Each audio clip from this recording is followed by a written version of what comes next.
आगे बढ़ते हैं। दिल्ली में कोरोना संक्रमण दर में बड़ा उछाल देखने को मिला है। दिल्ली में कोरोना संक्रमण दर 26% के पार हो चुकी है।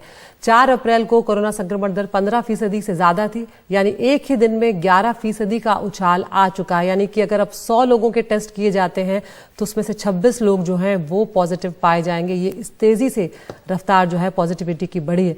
पिछले 24 घंटों की बात करें अगर राजधानी दिल्ली में, तो कोरोना के 509 नए केस सामने आए हैं और एक्टिव केस जो है वो 1795 तक पहुंच चुके हैं। तो ये हम आपको पॉजिटिविटी रेट दिखा रहे हैं। आप देख सकते हैं मार्च 29 को ये 13% के आसपास था और अब 5 अप्रैल आते आते ये सीधे 26% यानी डबल हो गया है। और उसी वक्त अगर हम बात करें अस्पताल में मरीज कितने थे, तो 54 मरीज 29 मार्च को थे, जो अब बढ़कर 120 तक पहुंच गए। तो 120 मरीज इस वक्त अस्पताल में भर्ती हैं। हम दिल्ली के आंकड़े आपको ये दिखा रहे हैं।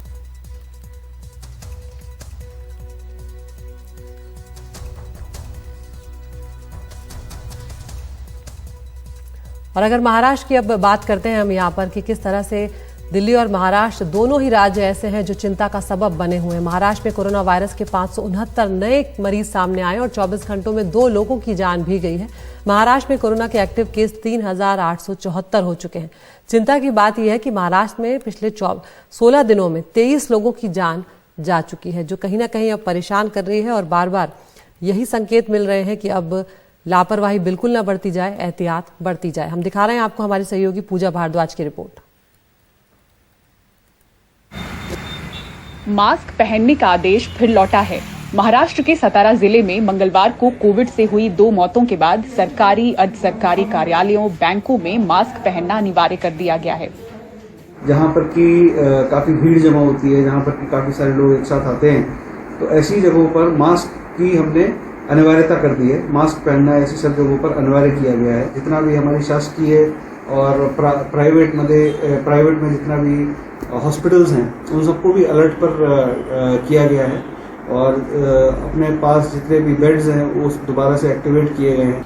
देश में कोरोना लगातार पांव पसार रहा है। मामले अब 4000 के पार हैं। 163 दिनों में सबसे ज्यादा 20 मार्च को साप्ताहिक पॉजिटिविटी रेट 0.86% थी, जो 15 दिनों में ही बढ़कर अब 2.79% पर पहुंच गई है। महीने भर पहले मुंबई में 2 कोरोना के मरीज भर्ती थे, अब इनकी तादाद 91 है। महाराष्ट्र में बीते 15 दिनों में 21 कोविड मरीजों की मौत हो चुकी है। वहीं कोविड के 3792 एक्टिव मामले हैं। एक्टिव कोविड मामलों में बीते 15 दिनों में 178% की बढ़ोतरी हुई है। ज्यादातर हल्के जुकाम की तरह है, बुखार है, खांसी है, नाक बह रहा है और 3-4 दिन में ये ठीक हो जाता है। लेकिन हमें अपने परिवारों में उन लोगों का विशेष ध्यान रखना है जिनको कोमॉर्बिडिटीज हैं, जैसे दिल की बीमारी है, किसी को कैंसर है, किसी को उनकी प्रतिरोधक क्षमता दवाइयों की वजह से कम हो गई है, या जो 60 साल से ऊपर हैं उनका विशेष ध्यान रखना है। उन्होंने अगर एहतियातन डोज नहीं लिए तो वो जरूर लगवा दें उनको। बढ़ते मामलों के मद्देनजर कोविड को लेकर गठित एम्पावर्ड ग्रुप 1 के सदस्यों ने वीके पॉल की अध्यक्षता में बैठक की। बैठक में मेडिकल इंफ्रास्ट्रक्चर से लेकर कोविड मैनेजमेंट की रणनीति पर चर्चा हुई। महाराष्ट्र के सतारा से सुजीत तांबेकर, दिल्ली से परिमल कुमार के साथ ब्यूरो रिपोर्ट, एनडीटीवी इंडिया।